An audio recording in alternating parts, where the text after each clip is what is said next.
Ouais, aujourd'hui on va continuer à équiper notre fusil Investarm Hawken calibre 45. Alors, je vais vous montrer ça après. J'ai mis une petite pochette sur le fusil en me disant que, par exemple, je suis on va dire, en opération. Et puis, pour une raison X, je perds baudrier, sacoche. Il me reste que mon fusil. Alors, il faut y mettre l'essentiel. Voilà ce que je pense, vu la grandeur de la petite sacoche. Il ne faut pas non plus qu'elle soit énorme. Ce que je pense qu'il nous faille avoir au minimum, vraiment, si on reste avec son fusil. Il me semble que un petit briquet-bic est vraiment indispensable. Et ensuite, je m'étais dit qu'il me faudrait des amorces. Il faut donc ne pas oublier d'avoir des cartouches, des balles avec poudre dans une poche de pantalon. Il faut toujours en avoir 3 ou 4. Ceci, bien sûr, afin de pouvoir utiliser cela. Alors, le briquet, bien sûr, pour faire du feu. Et on a ensuite, je me proposais d'y mettre des amorces. Alors, est-ce que je les mets dans une étoile? Ça n'est pas obligatoire. On est bien d'accord sur le fait. Toujours est-il, je suis assez fan, moi, de ces étoiles, parce qu'elles vont vite à être remplies. Et que franchement, on a une aisance incroyable. Je ne comprends pas qu'on ne les voit pas plus souvent dans les stands de tir utilisés. Ça permet une aisance de rechargement, une rapidité de rechargement qui est vraiment plaisante. Franchement, c'est agréable, regardez, donc vous n'oubliez pas, de toute façon, la manière que je vais le rentrer, c'est la manière, dans l'autre sens, de la mettre sur votre arme. Vous voyez, l'amorce va venir se loger ici, donc, regardez, hop, voilà, elle y est. Et vous voyez que quand vous allez vous mettre sur la cheminée, il vous suffira de tirer et le plastique, lui, va s'écarter. Vous voyez? C'est nettement plus intéressant que ces bricoles-là, qu'on appelle des distributeurs d'amorces, et qui c'est de la merde, parce que c'est de la merde à remplir et c'est de la merde à utiliser parce que vous n'y arrivez pas. Moi, je n'y arrive pas, c'est beaucoup trop dur. Vous voyez, regardez. Et là, il y a un petit excédent de la fabrication plastique. Et en plus, elles sont bien fixées. Vous voyez? Donc, je m'étais dit, c'est soit ça, soit on met quelques amorces ici. Il n'en faut pas beaucoup. Je pense que dans le cas extrême, il faut avoir 3-4 balles. Donc des étuis, je les ai pas là, mais si vous me suivez, vous avez vu un peu ce que j'ai fait, qu'on mettrait ici. Et là, j'ai un sachet hermétique, parce qu'il faut absolument pouvoir... Donc vous voyez, je pourrais faire ça, comme ça. Donc on peut très bien imaginer.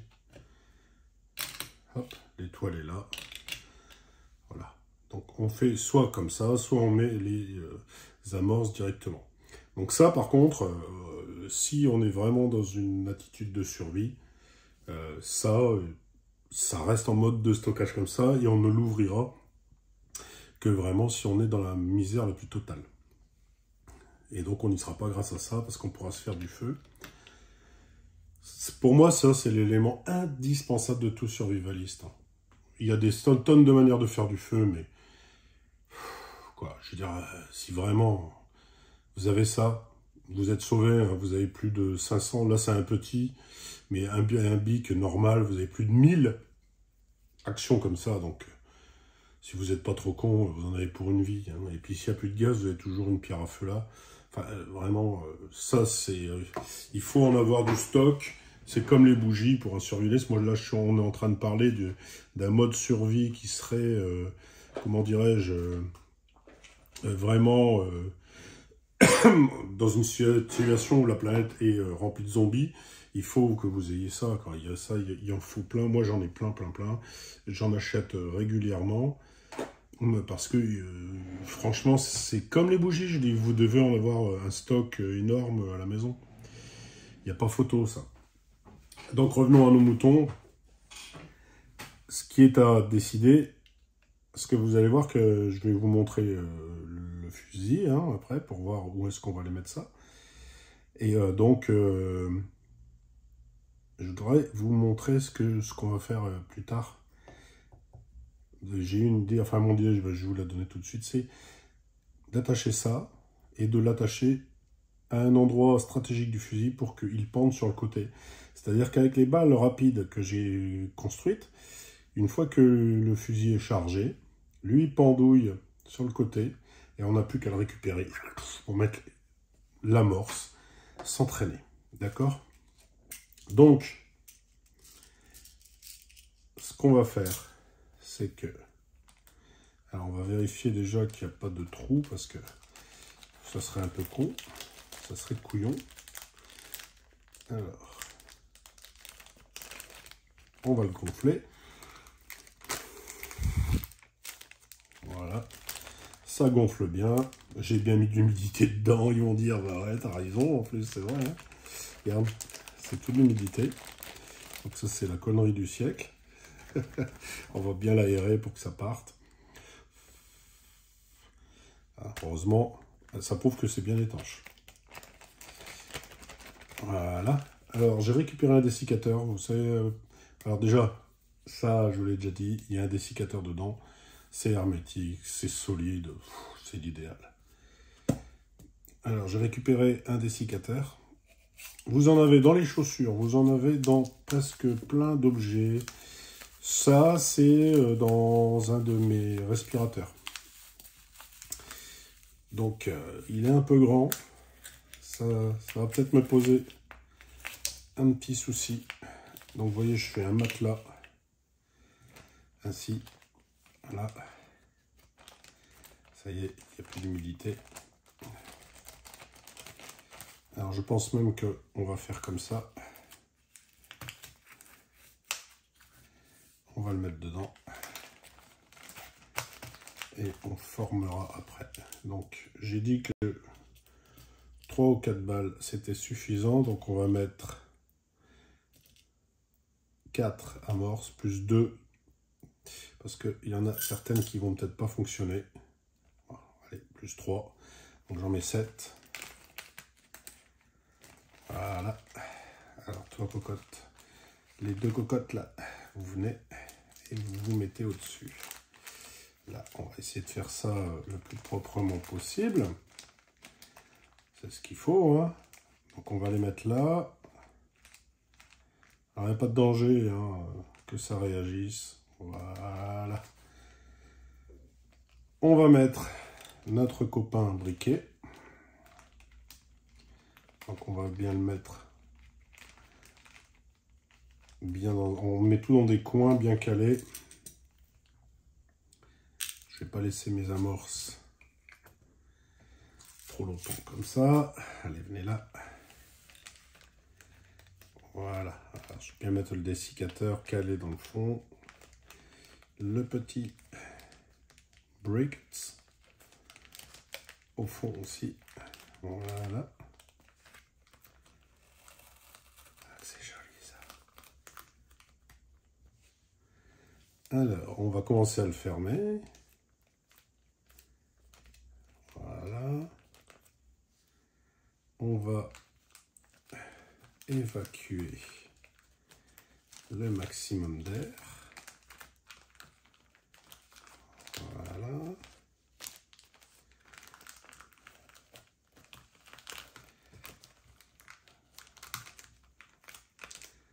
Et le dessiccateur fera le reste. Voilà. Maintenant, quand on a bien fermé ça, on va venir. Il faut que ça tienne dans le temps, hein, parce que ça doit jamais servir. C'est le but. Si malheureusement ça sert, c'est qu'on est vraiment dans une merde intergalactique. N'oubliez jamais ça. Les survivalistes se préparent à ce qui ne doit jamais arriver. Parce que justement, si ça arrive, c'est que c'est vraiment n'importe quoi ce que l'humanité a encore une fois fait. Et on n'a pas envie de revivre ce que nos anciens ont vécu. Mais on s'y prépare. Voilà. Donc vous avez vraiment quelque chose là qui va être bien protégé du temps. Merci ma petite Marilyn. Alors elle est un petit peu serrée. Mais c'est pas grave. Vous voyez, je vous avais parlé de ça dans la dernière vidéo. Donc c'est un morceau de chambre à air. Alors c'est très très dur à mettre parce que elle est à la bonne taille.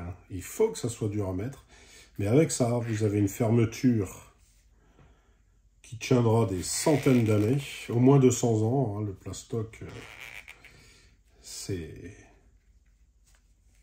Ça serait marrant, quand je serai en haut, c'est de voir quelqu'un qui ouvre ça et qui les teste 200 ou 300 ans après. Pour s'amuser, hein, j'espère, pas pour se défendre.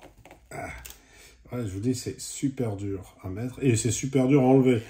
Donc évidemment, le jour où je suis en opération anti-zombie ou chasse avec zombies autour, cette partie-là, il y a fort à parier que je déciderai de l'enlever. Puisque je suis déjà bien protégé grâce au plastique. Voilà, on y est presque.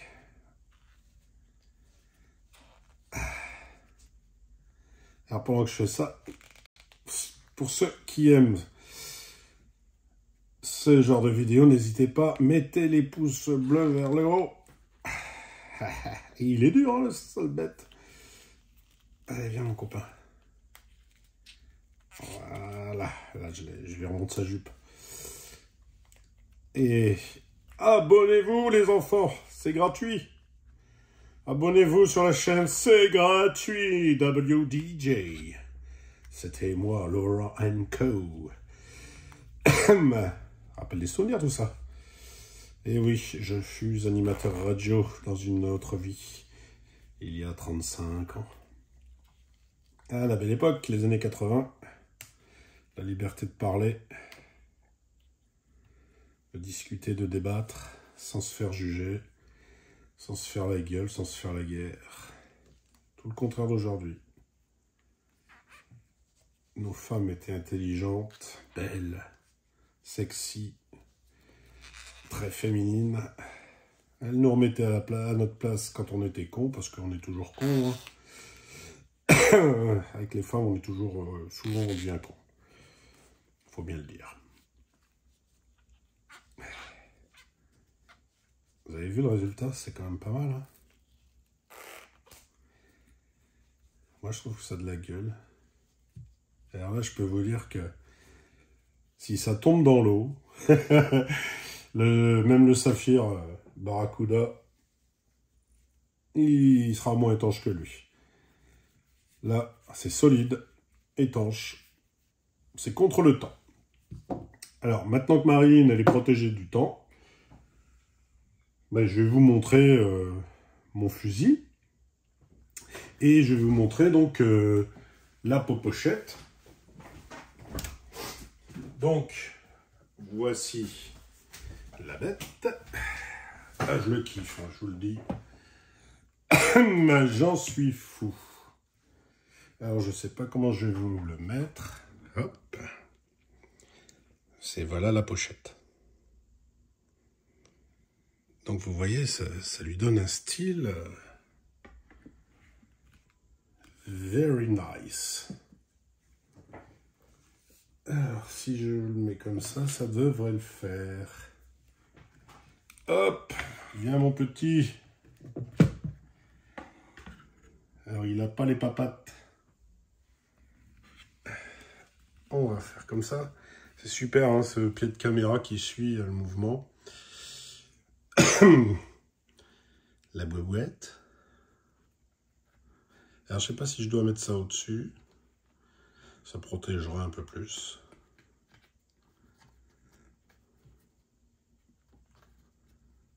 J'espère que...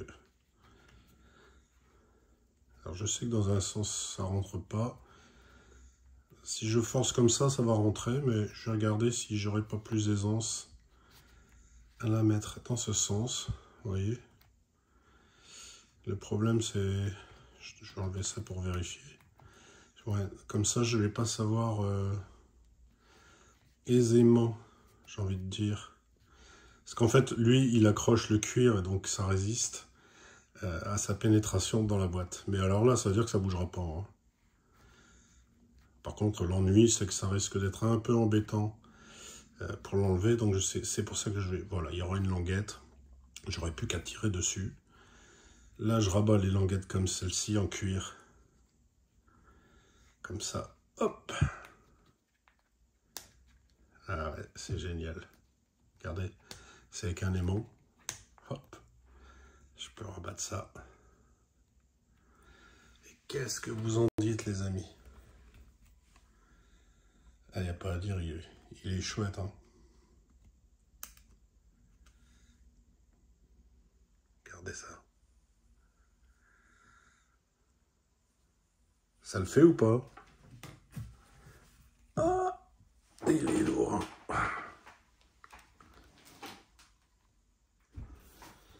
On va aller le mettre là-bas. Comme ça, vous allez le voir dans toute sa splendeur. Ça lui donne un style...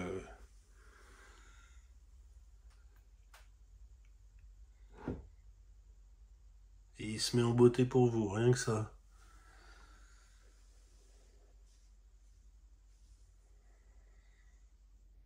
Ah, moi, je trouve que ça lui donne un style.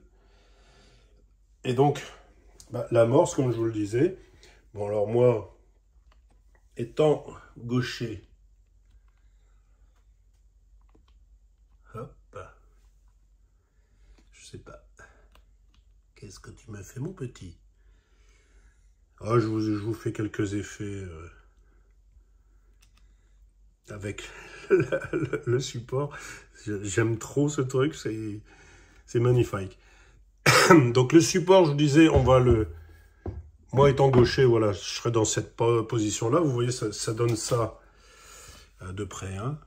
J'ai mis un élastique, comme ça pour le temps, ça ne s'abîme pas, c'est solide, c'est facile à mettre, facile à enlever.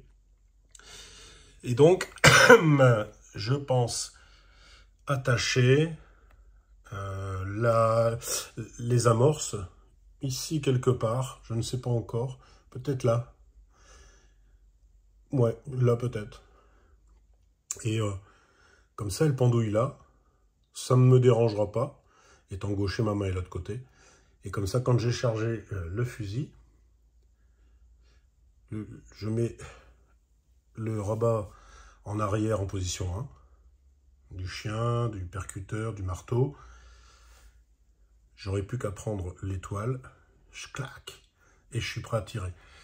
Donc au lieu de 40 secondes, entre 30 et 40 secondes, je crois que les meilleurs tireurs rechargent en 20 secondes.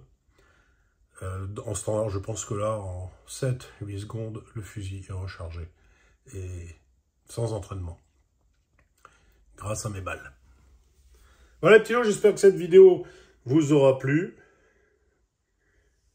On se revoit pour l'avant-dernière étape. Hein. Ce sera la fabrication de la sacoche d'épaule. Abonnez-vous, pouce vers le bleu haut. Et la cloche. Les petites louves, je vous fais les poutous derrière les oreilles. Et les petits loups, je vous dis à ciao!